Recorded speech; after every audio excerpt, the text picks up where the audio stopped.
Le syndicat des ambulanciers de la Baie-des-Chaleurs déplore la fin du projet pilote en place depuis 2008 qui assurait des horaires à l'heure de nouvelles à Passepébiac. L'Agence de santé est parvenue à consolider les 3 millions rattachés au projet pilote en échange d'une répartition des postes horaires partout en Gaspésie. Jean-Simon Landry.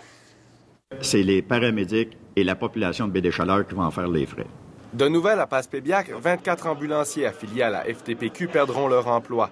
La raison, des modifications d'horaires qui mènent au transfert d'un camion d'urgence dans le secteur de Gaspé, un autre dans la zone de Chandler et un dernier à Pointe-à-la-Croix. On ne dit pas qu'ils n'ont pas le droit d'avoir ça.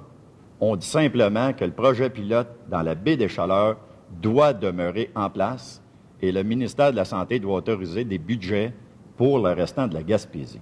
Le syndicat accuse même l'agence d'avoir joué avec les chiffres pour justifier les modifications. Pas personne qui sont capables de nous répondre. Personne. Ils ont juste dit, il y a quelque chose qui ne fonctionne pas là, on ne comprend pas.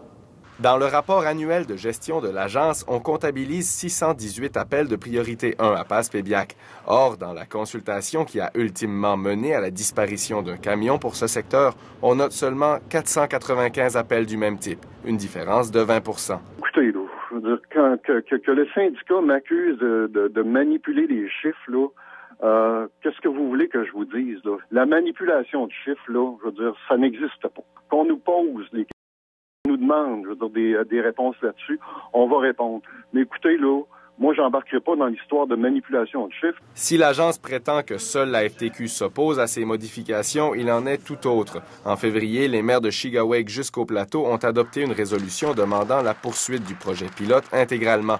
Rencontrés jeudi, les maires de Carleton-sur-Mer et Maria étaient furieux. Je pense qu'ils interprètent tout à leur avantage.